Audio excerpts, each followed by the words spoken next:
Hey everybody, I'm Philip, and welcome to Storytime.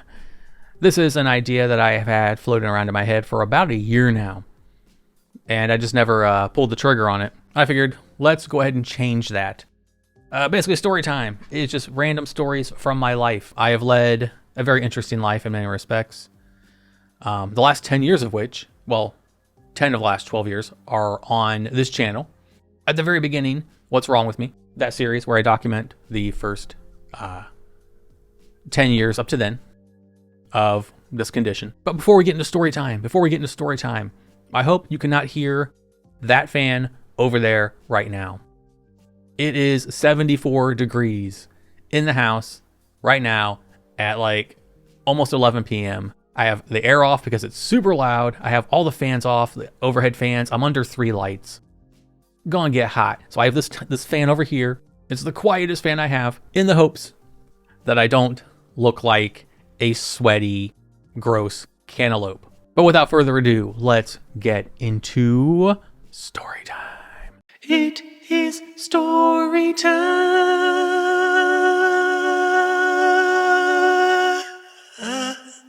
Story time. Today's story is entitled My Vegan Epiphany. If you do not know, you know now. I am vegan. I'm one of those hateful, evil, annoying people that makes you automatically.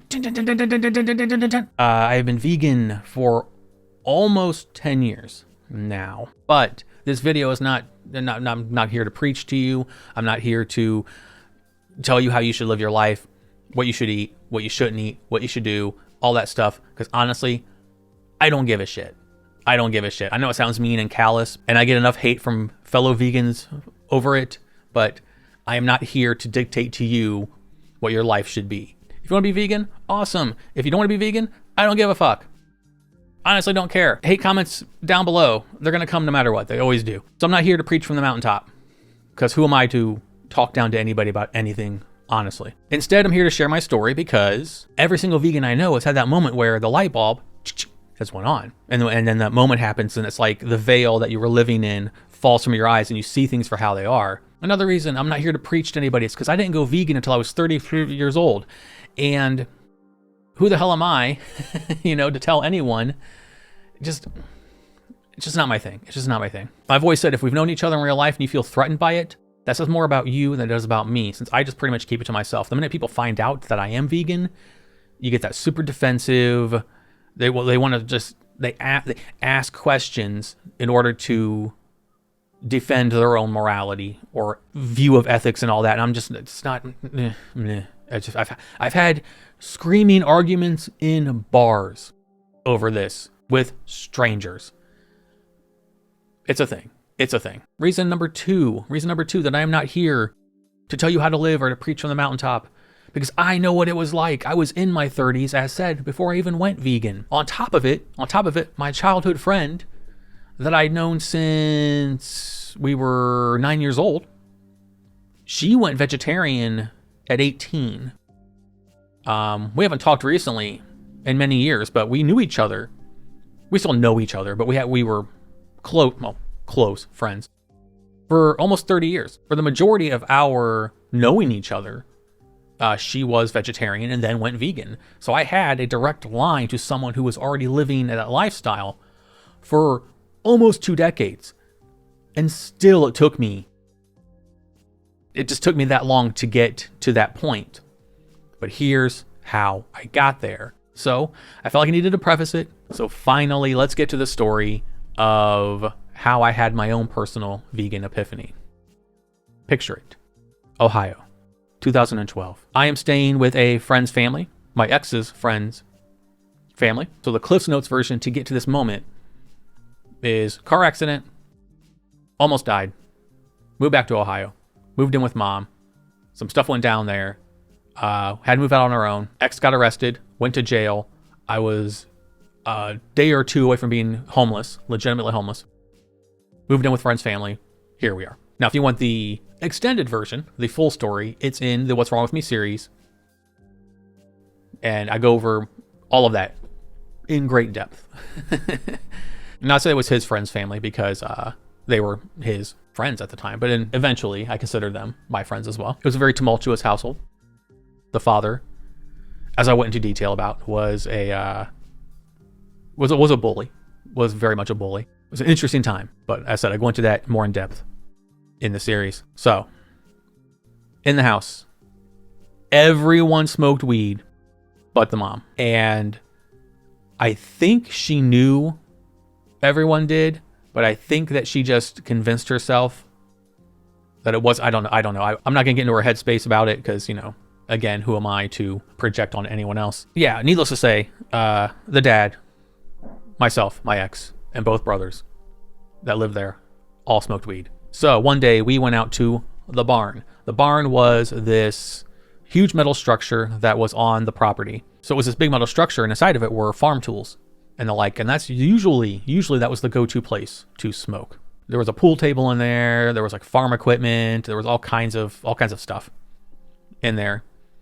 And yeah, that was the ground zero. So at this particular time, it was just me, my ex, and two brothers. The parents had gone out, I think, to get dinner based on the events that transpired. Now, I had dabbled with vegetarian and veganism a couple times just to see, because I said I had that childhood friend, and I was curious, but I also wasn't informed, and I had my own prejudices. Like, that's why when people get defensive with me, I can't. It annoys me. It annoys me. I know what the struggle is like, and I know what the mindset is like. I do. I really, really do. So I had no inkling, no motivation to ever be vegan, ever. But then, this happened. So we're in the barn. We're smoking. Super stoned. Super stoned. Parents come home. Oh shit, panic. Expect to, not be stoned. And that was the crazy thing. I'm not drinking this. I'm holding it. Knowing what I know about weed, having been a once upon a time pothead, and we're talking many years ago, I know now, since I don't partake, I know how powerful the smell is. And even though the barn was a very big building, it's weed.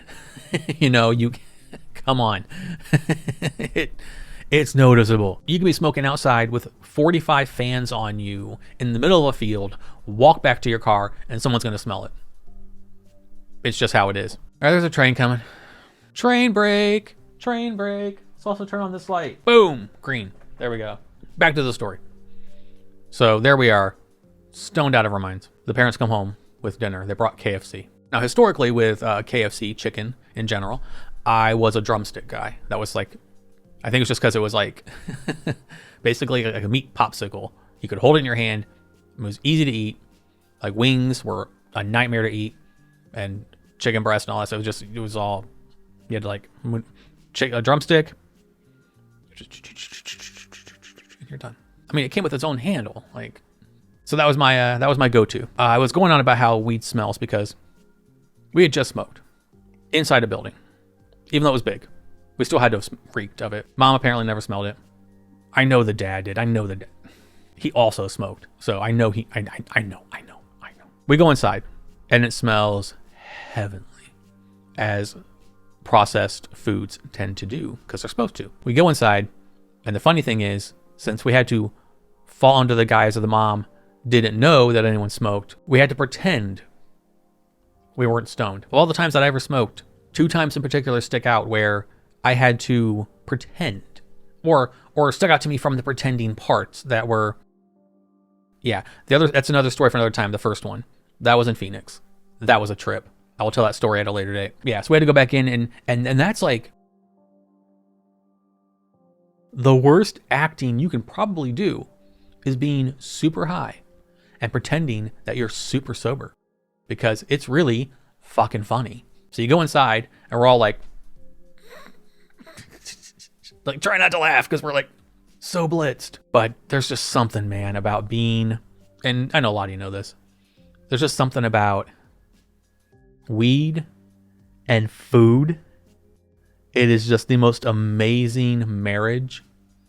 It's, yeah. You go inside and just KFC is wafting in the house, and it's just you're the dog floating on the aroma, kind of like that. So we go in, get our plates. I get my drumsticks, get my mashed potatoes and my gravy and my coleslaw. I love KFC coleslaw. I hate coleslaw. I love KFC's coleslaw. Well, I haven't had KFC in, God, 10 years. And this whole scenario might seem like I'm dragging it out and whatnot, but no. I'm setting the stage because I'm sitting there. I have my plate of KFC in front of me with all the fixins, terminology that just makes you feel something. And then connects to your brain, that connects to your mouth, and connects to your taste, and that's how it works, right? Yeah, because honestly, if you think about like the science of food, advertising, adjectives, how they sell it to you, how they promote it, how it just subconsciously works on your brain, it's amazing to think about. Again, I'm trying not to go off on tangents. This is probably gonna be the worst story time ever. I'm sorry. It's my first one. So there I am, as said, with my plate of delicacy in front of me. I am baked, 100% baked. We're all baked. But at this point, we're not giggling and laughing. We're all like zoned in. We are zoned in on this food. We are zoned in on this. And the next part is not hyperbole. 100% hand to whatever God you believe in. This is how it went down. So I grab my drumstick and I take a bite. So historically, like I never liked the sensation of my teeth hitting bone back when I would eat creatures. Like my whole like mouth bit down on the bone. And when it happened, again, remember, I'm stoned. I'm in like some weird altered space with this in front of me. And I bite down, teeth at the bone, and like a lightning bolt went off in my head. It's just like a flash. And my first thought was, this belonged to a living creature. I'm eating a piece of a living creature.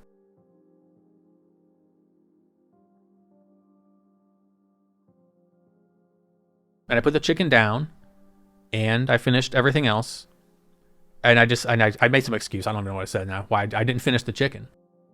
And from then on, I didn't eat any more meat at all. And I know that might sound tame, but what always amused me is it was like me stoned. It took me being stoned and having KFC to have this weird, like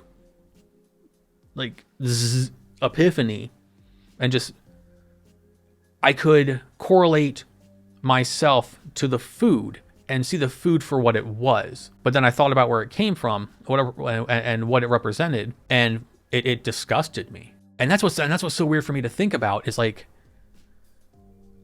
some people have these grand stories about they watched this documentary, Forks Over Knives, or Earthlings, stuff like that. No, it didn't take that for me. It just took, I've seen those after the fact, which reaffirmed how I felt about things. It just took me being baked and eating a plate of KFC, and that's what did it.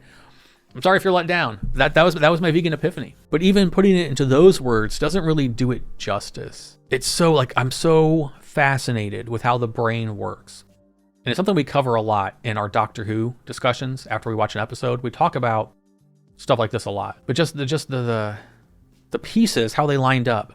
Like, I've eaten chicken so many times before. So many times. I couldn't even count. I've eaten chicken stoned so many times before. But this time, for some reason, I took the bite and my teeth at the bone, and like the bone stopped being just this part of this thing that I was having, and the bone became this living thing that I was ingesting. And I can't really go any further without sounding preachy or potentially getting any more backlash. But as I said, I think it's so fascinating that, it wasn't a documentary. It wasn't me having a vegan friend for decades. It wasn't the media. It wasn't peer pressure. It wasn't, romantic pressure. It wasn't like, I was with someone who was vegan and they were like, it'd be great if you would do this. It was nothing like that, which is also why to this day, like, me and Justin have been together for years, but he's not vegan. But he's always been super respectful about it. He doesn't eat anything like that in front of me. In the house, we don't eat like that. I'm the cook. I cook almost every single day. Like tonight, I made homemade miso soup for us. So in house, we're vegan, but I'm not the Lord of Justin. Would I like him to be vegan? Yeah, of course. But it's not my place. As said, even in my own relationship, it's not my place to dictate to someone else how they should live their life. He asks questions, I answer them.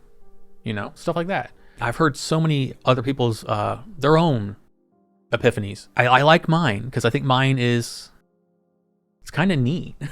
I know it sounds dorky, but it's so out there and happenstance. Like I said, why this time? Why this time? Why did it hit me this time? And it stuck. It stuck. It wasn't like, oh, I think I should give this a shot. This might be, let's try it. It was, oh my God, I don't like this. And it wasn't just like, oh, I took the bite. Oh, no more meat. No. It was all these emotions and all these feelings. It was like getting punched in the brain, I guess. The shock, like, just kind of like, ugh, like self-whiplash, Everything changed for me after that. It was like my brain rewired itself. That's why I see it as an epiphany. That's why I see it as kind of like a personal enlightenment. But I just think it's really intriguing that, I said, not only was that the moment, that meal, like, because it's like you take any factor out of that. What if I had not smoked that day? What if we had not smoked right before dinner? What if we didn't have KFC? Like, what if I had grabbed a wing or a chicken breast instead of the drumstick? Just, I usually wouldn't, but what if I did? Would that have facilitated the reaction in the moment that it did, in the way that it did for me on that day? So it's something to think about. It really is. Now, as far as going like 100% strict vegan, it didn't happen overnight. I was living in someone else's house. I was eating their food, so I couldn't, I'm not going to tell someone else how to cook for me. So I did it gradually. I cut out meat completely. I stopped eating meat altogether. Started doing research on vitamins and minerals and like where to get it and stuff like that. And even then, it took me years to get comfortable at a level I am now, that I'm getting the right amount of protein and the right amount of nutrients. And I know what I'm doing now. When you first start, you don't. Because you can't, like, it's all new. So then I cut out dairy. And I never was really a dairy person in general due to being lactose intolerant, because obviously it was transitioning slowly. And then as the years have gone by, the availability is greater. Like, I remember being 18 and my childhood friend had to drive 40 minutes north to a larger city just to buy veggie burgers, garden burgers, just to buy a 4-pack of them. They cost like $9. It's just crazy to think about how far it's come. The hardest thing, obviously, was cheese, because it's made to be addictive. It has chemicals in it that are addictive. So naturally, it's going to be the hardest thing for your brain and your chemical makeup to, drop, because you're going to crave it. And it was substitution and all that stuff. And maybe one day in the future, I'll go over a video on how the transition worked for me and what I did, like how my journey was. But that will be another video for another day. That is my very odd, very amusing for me to think about story on the day that I went vegan. All the stars lined up that day in a very strange way. So that's going to wrap this story up. I hope it was interesting to listen to. And I know I get rambly when I tell stories, so I apologize for that. There's like so much I want to tell, but it's like, how do you fit it in and do it in a way that, isn't slapdash sounding? And it probably is. I probably should have taken notes. Maybe I will next time. Ugh. But before I sign off, if you've watched this far, if you are vegan, if you happen to be vegan, what was your vegan epiphany? Let me know in the comments below. If you're not vegan and you have any questions, and I mean legitimate questions, don't be a dick. Like, I'm not in the mood to fight against, I'm not going to preach to you, don't preach to me, that kind of thing. But if you have legitimate questions, if you're curious about something, I'm not the end-all, be-all guru of veganism, but I've been doing it for almost a decade. So, anything you want to know, feel free to ask. I've said before, I want my channel to be an open and comfortable place for anyone to come hang out, talk, watch videos, and feel safe. We all have our own lives. We all have our own beliefs and all that. The way I feel on this channel, there's room at the table for everybody. My plate will just be vegan. As always, I don't have a fancy outro, so I'll simply say thank you for watching, and I will see you in the next one. Until then, goodbye.